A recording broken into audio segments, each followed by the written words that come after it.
আসসালামু আলাইকুম। ফাইনালি আমার ফাইনাল সেমিস্টারের ফাইনাল রেজাল্ট এলো। এর মাধ্যমে আমার স্নাতক ডিগ্রি সম্পন্ন হলো আলহামদুলিল্লাহ। আমার পরিবার, শুভাকাঙ্ক্ষী, বন্ধুবান্ধব, সহপাঠী যারা আছেন প্রত্যেকে অভিনন্দন জানাচ্ছেন। বেশ ভালো লাগছে। পাশাপাশি এও বেশ ভালো লাগছে যে সমাজ আমাকে শিক্ষিত ব্যক্তি হিসেবে এখন থেকে বিবেচিত করবে। যেহেতু সমাজ আমাকে এই প্রিভিলেজটা দিচ্ছে, শিক্ষিত ব্যক্তি হিসেবে বিবেচিত করছে, সুতরাং সমাজের প্রতি নিশ্চয়ই আমার কিছু জবাবদিহিতা আছে, সমাজের প্রতি নিশ্চয়ই আমার কিছু দায়বদ্ধতা আছে। সো সেই দায়বদ্ধতা থেকেই আপনাদের সামনে আজকে আসা। আমি যেহেতু প্রাইভেট ইউনিভার্সিটি থেকে আমি আমার স্নাতক ডিগ্রি সম্পন্ন করেছি, সুতরাং প্রাইভেট ইউনিভার্সিটির যেই সিস্টেমেটিক প্রহসন কিংবা সিস্টেমেটিক প্রতারণা, সেগুলো তুলে ধরার জন্য আজকে আপনাদের সামনে উপস্থিত হওয়া। দেখুন, প্রাইভেট ইউনিভার্সিটিগুলো সাধারণত চায় না যে শিক্ষার্থীরা ভালো রেজাল্ট করুক, শিক্ষার্থীরা ভালো একটা সিজি মেনটেন করুক রেগুলার বেসিসে। কেননা যদি রেগুলার বেসিসে তারা ভালো সিজি মেনটেন করে, সেক্ষেত্রে প্রাইভেট ইউনিভার্সিটির একটা নির্দিষ্ট পরিমাণ ওয়েভার দেওয়া লাগে। সেজন্যে তারা যেভাবেই হোক স্টুডেন্টদেরকে রেগুলার বেসিসে ভালো সিজি মেনটেন করাটাকে আটকানোর চেষ্টা করে। তার মধ্যে অন্যতম হচ্ছে ওপেন সিক্রেট, সবাই জানে যেটা, সেটা হচ্ছে প্রত্যেকটা ক্লাসে নির্দিষ্ট পরিমাণ শিক্ষার্থীরা শুধুমাত্র একটা স্ট্যান্ডার্ড রেজাল্ট পাবে। টিচারদেরকে খুব স্ট্রিক্টলি ইনস্ট্রাকশন দেয়া থাকে যে আপনারা নির্দিষ্ট পরিমাণ স্টুডেন্টের বাইরে আপনি এ+ দিতে পারবেন না। কারণ এ+ যদি দেয় তখন স্টুডেন্টরা ভালো রেজাল্ট করবে রেগুলার বেসিসে, তখনই ভার্সিটির ওয়েভার দেওয়া লাগবে। ভার্সিটি যদি ওয়েভার দেয়, সেক্ষেত্রে ভার্সিটির টাকা পয়সা খরচ করা লাগবে। কিন্তু ভার্সিটি কিন্তু এই প্রচারণা চালায় এডমিশন টেস্টের আগে যে আপনার নির্দিষ্ট পরিমাণ শিক্ষার্থী এইরকম রেজাল্ট মেনটেন করতে পারলে তারা ওয়েভার পাবে। ওয়েভারের কথা বলে স্টুডেন্টকে আনে, কিন্তু ওয়েভার দিতে যে তারা এই স্ক্যামটা চালায়, শিক্ষার্থীদেরকে ডিজায়ার গ্রেড দেয় না। পাশাপাশি আরেকটা ব্যাপার যদি দেখি, কোর্স প্রহসন কেমন, সেটা যেগুলো ওপেন ক্রেডিট সিস্টেম চালু রেখেছে সেই ইউনিভার্সিটিগুলোতে কোর্সগুলো এমনভাবে রেডি করা হয়, একটা স্টুডেন্ট চাইলেই তার ডিজায়ার কোর্স পায় না, একটা স্টুডেন্ট চাইলেই তার ইচ্ছা অনুপাতে তার সবগুলো কোর্স নিতে পারে না প্রত্যেকটা সেমিস্টারে এই সাফারিং এর মধ্যে দিয়ে যায় যে তার ইচ্ছার বাইরে গিয়ে 1-2টা কোর্স নেওয়া লাগছে, যে কোর্সগুলো তাদের রেজাল্ট খারাপ করতে বাধ্য করে।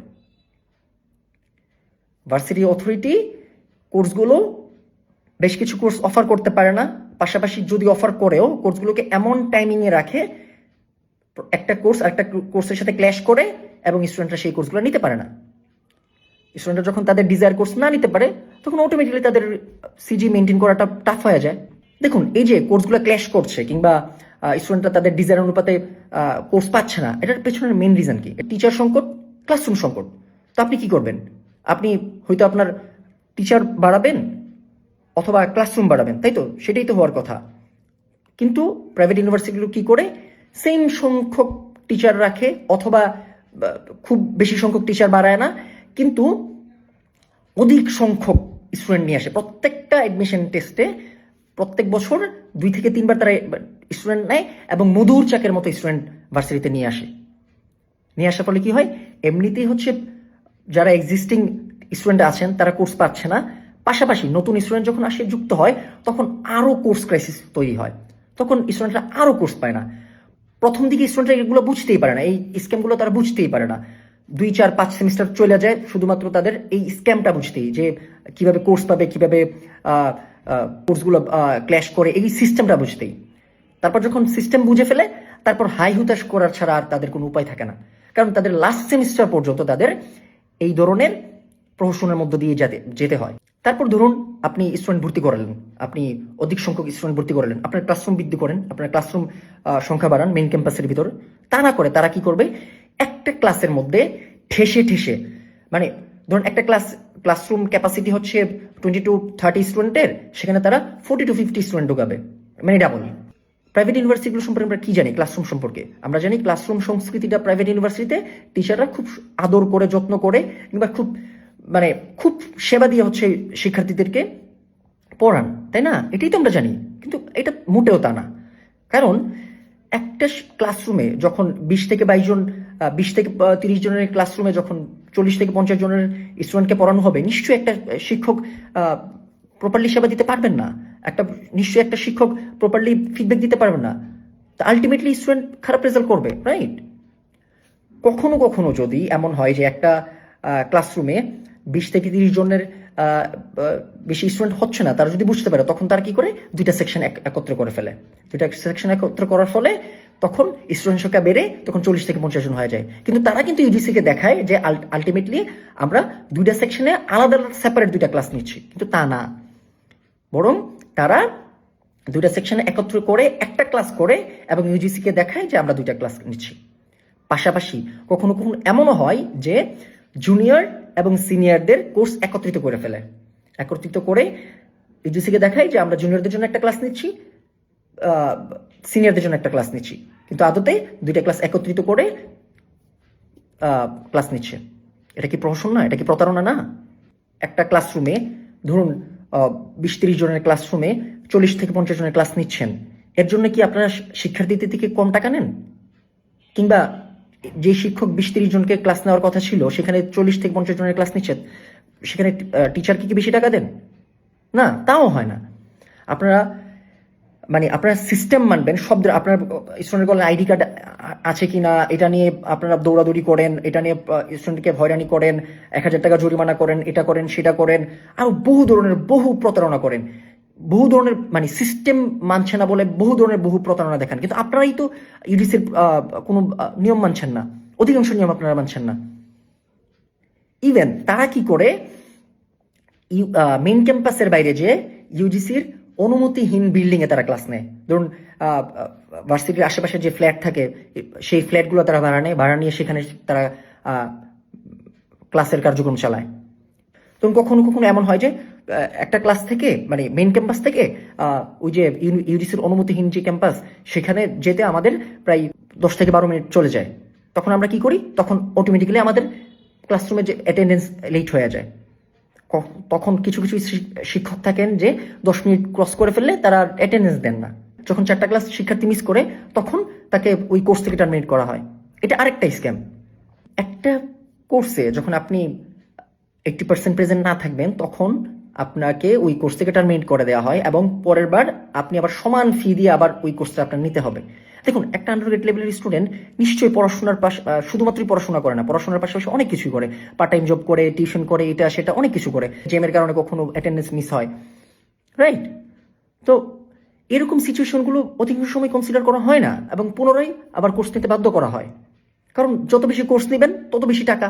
তারপর যদি আসি এক্সাম রিলেটেড যে প্রতারণাগুলো হয়, প্রাইভেট ইউনিভার্সিটিতে একটা শিক্ষার্থীকে যে পরিমাণ পড়াশোনা করানো হয় তার থেকে অধিক পরিমাণ বেশি শুধু পরীক্ষার প্রেশার ফেলায় রাখা হয়। আপনি বিশ্বাস করবেন না, কোনো রকম একটা সেমিস্টারে কোনো রকম 2 সপ্তাহ কিংবা 3 সপ্তাহ যাওয়ার পর থেকে তাদের quiz, mid term paper, presentation, viva, project, এটা সেটা, ফাইনাল, অ্যাডভাইজিং, এটা সেটা, স্টুডেন্টরা টেস্ট দেওয়ার উপরেই থাকে, শুধুমাত্র একটার উপরে একটা টেস্ট দেওয়ার উপরেই থাকে। তারা পড়াশোনা করবে কখন? ইভেন আমার বাসায় একটা সময় এমন হয়েছে যে আমি যখন বলতাম যে আমার পরীক্ষা, তারা বিশ্বাসই করতে চেত না যে তোর এত পরীক্ষা কিসের। আচ্ছা ফাইন, পরীক্ষা নিচ্ছে ফাইন, কিন্তু পরীক্ষার মাঝখানে একটু পড়াশোনার সুযোগ তো দিবে, তাই না? সেই সুযোগটা পর্যন্ত দেয় না। অধিকাংশ কেস এমন হয় যে আগের ক্লাসে আমি ক্লাস করছি, ক্লাস করা লাগবে, নয়তো অ্যাটেন্ডেন্স ছুটে যাবে। ক্লাস করছি, পরের ক্লাসে আমার এক্সাম, মাঝখানে আমার 10 মিনিট ব্রেক, বা 10 মিনিট ব্রেকের মধ্যে আমার এক ক্লাস থেকে আরেক ক্লাসে যাইতে আমার 10 মিনিট লেগে যায়। আমি কখন একটু রিভিশন দিব, কখন গিয়ে পরীক্ষা দিব? আমি রিভিশন দিয়ে পরীক্ষা দিলে তো অটোমেটিক্যালি আমার পরীক্ষা খারাপ হবে। এইগুলো মিড টার্ম অবস্থা। আবার কখনো এমন হয় যে একটা মিড টার্ম দিলাম, পরের ক্লাসে আবার mid term, back to back 2টা মিড টার্ম, আবার ব্যাক টু ব্যাক 3টা মিড টার্ম কখনো থাকে, তখন সুযোগ থাকে একটা মিড স্কিপ করার। কিন্তু তখনও যখন আপনি পরপর 3টা মিড, তখন আপনি একটা স্কিপ করতে যাবেন, আপনি যে কোনো একটা ফ্যাকাল্টির মিড স্কিপ করতে যাবেন, তাকে বলবেন যে স্যার আমি দুঃখিত, আমি আজকে আমার 3টা মিড, আমি আপনার মিডটা দিতে যাচ্ছি না। তখন উনি বলবে যে না, তুমি আমার মিড দাও, অন্য কোনো ফ্যাকাল্টির মিড ক্যান্সেল করো। এরকম প্রহসনগুলো চলতেই থাকে, এরকম প্রতারণাগুলো চলতেই থাকে স্টুডেন্টদের সাথে। টিচাররাও কি করবে? টিচারদের কিছু করার নাই, কারণ টিচারদের আপনার একার জন্য আলাদা একটা মিট অ্যারেঞ্জ করা খুব ডিফিকাল্টিস হয়ে যায় অথবা তাদের জন্য ঝামেলা হয়। তারপর আসে হচ্ছে আপনার মিডের পরপরই হচ্ছে আপনার term paper, presentation, viva, advising. তখন তো কোনো রকমের জাস্ট সিলেবাসটা শেষ করা হয়, মানে পড়ানো হয় না, সিলেবাস শেষ করানো হয়। তো তারা হচ্ছে সেই সিলেবাসের উপরে যে তারা ভাইবা দেয়, পড়াশোনা করে যেতে পারে না। হ্যাঁ, পড়াশোনা না করে যে তারা একটার পর একটা টেস্ট দিতে থাকে। তারপর আসেন এই যে আপনার এত সিস্টেমেটিক প্রহসন, এত প্রতারণা, আপনাদের কারণে স্টুডেন্টদের এত খারাপ রেজাল্ট হচ্ছে, তখন আপনার কি করা উচিত? আপনি অ্যাটলিস্ট আপনার যে রিটেক সিস্টেমটা সেটা আপনার ইজি করা উচিত, স্টুডেন্ট ফ্রেন্ডলি করা উচিত, তাই না? আপনি প্রাইভেট পাবলিক ইউনিভার্সিটিগুলোতে দেখেন, শুধুমাত্র যদি তারা যদি রিটেক নিতে চায় অথবা ইমপ্রুভমেন্ট দিতে চায়, তখন শুধুমাত্র একটা নির্দিষ্ট পরিমাণ, স্বল্প পরিমাণ একটা ফি নিয়ে তাদেরকে রিটেক কিংবা ইমপ্রুভমেন্ট দেওয়ার সুযোগ দেওয়া থাকে। কিন্তু আমাদের প্রাইভেট ইউনিভার্সিটিগুলো সেগুলো দেয় না। তারা হচ্ছে আপনি যদি কোনো কারণে একটা কোর্স রিটেক নিতে চান, তখন আপনার ওই কোর্সের ফুল ফি দেওয়া লাগবে, ফুল ফিটা দিয়ে তারপর আবার ওই কোর্স রিটেক নেওয়া লাগবে। তাদের যুক্তি হচ্ছে আপনি যখন রিটেক নিতে যাবেন তখন আপনার টিচার তো আপনার ঠিকই আপনার উপরে সেম পরিমাণ এফোর্ট দেওয়া লাগবে, সেজন্য আপনার ফুল পরিমাণ ফি দেওয়া লাগবে। যদি সেটাই হয় তাহলে ওই যে 20-30 জনের ক্লাসে টিচার যখন 40-50 জনকে পড়ান, তখন আপনারা তো বাড়তি ফি দিচ্ছেন না টিচারকে। তাহলে আপনি রিটেকের সময় আপনি এসে কেন বলছেন যে আপনার টিচারকে এক্সট্রা এফোর্ট দেওয়া লাগছে? আপনার তো করা উচিত যে আপনার যেহেতু এত কঠোর ওয়েতে, আপনার যেহেতু টাইম সংকট, স্বল্প সময়ের মধ্যে আপনার সেমিস্টার শেষ করা লাগবে, তো আপনি কি করবেন? আপনি রিটেকটিভ সিস্টেমটা ইজি করেন। স্টুডেন্টরা যেন যদি খারাপ করে, বাই ইনচান্স খারাপ করে, তখন আপনি স্টুডেন্টের এমন একটা সিচুয়েশন করেন যে না 50% ফি দিয়ে তারা আবার রিটেক কোর্সটা নিতে পারবে। স্টুডেন্ট ফ্রেন্ডলি করেন। তা না করে যদি স্টুডেন্ট ফ্রেন্ডলি করে ফেলে, রিটেক সিস্টেমটা যদি করে ফেলে, তাহলে তো স্টুডেন্টদের থেকে টাকা মেরে খেতে পারবে না। সুতরাং রিটেক সিস্টেমও ইজি করা যাবে না, কারণ এটাই তো বিজনেসের পলিসি, মেইন পলিসি। আপনাকে একটার পর একটা সিস্টেমেটিক ওয়েতে আপনাকে রেজাল্ট খারাপ করাবে। রেজাল্ট খারাপ করানোর মাধ্যমে আপনি যখন রেগুলার বেসিস সিজি না ধরে রাখতে পারবেন, তখন আপনাকে ওয়েভার দেওয়া থেকে বঞ্চিত করা হবে। এবং পরবর্তীতে আপনি যখন রেজাল্ট খারাপ করবেন, তখন আপনাকে রিটেক নিতে গেলেও আপনাকে আবার প্রতারণার শিকার হইতে হবে, যে আপনার ফুল টাকা দিয়ে তারপর হচ্ছে আপনার রিটেক কোর্স নেওয়া লাগবে। এই যে এত কথাগুলো বললাম, হাতে ধরে ধরে দেখে দিলাম মানে কোন কোন জায়গায় প্রতারণাগুলো হয়। তারপরেও দেখবেন কিছু স্টুডেন্ট এসে এখানে কমেন্টস করবে যে তারা এইসব ইনিয়ে বিনিয়ে বলতে চাইবে যে না, ভার্সিটি তো এটা, ভার্সিটি তো সেটা, তোমাদেরই সমস্যা, এটা সেটা। ভার্সিটির গুণগান করতে চাইবে। নিশ্চয়ই ভার্সিটির গুণগান করবে, কিন্তু যথার্থ কথাটা বলতে হবে। দেখুন, এই যে জুলাই পরবর্তী আন্দোলনে Dhaka university, Jahangirnagar university, Rajshahi university, Chattogram university, প্রত্যেকটা ইউনিভার্সিটির যেই সিস্টেমেটিক যে প্রহসনগুলো ছিল বা সিস্টেমেটিক মানে অপকর্মগুলো ছিল, সেগুলো কমে আসতেছে। কিন্তু প্রাইভেট ইউনিভার্সিটির অপকর্ম কমে আসে নাই। কারণ কি? কারণ আমরা কথা বলি না, এবং যারা কথা বলতে চায় তাদেরকে কথা বলতে দেওয়া হয় না। সুতরাং কথা বলুন, বলতে থাকুন, ইনশাল্লাহ ধীরে ধীরে পরিবর্তন হবে। আমি শুধুমাত্র প্রাইভেট ইউনিভার্সিটি রেজাল্ট নিয়ে যে স্ক্যামটা করে সেটা নিয়ে আমি বললাম, এবং আপনাদের যদি আরও কোনো অভিযোগ থাকে সেগুলো আপনারা কমেন্ট বক্সে লিখতে পারেন।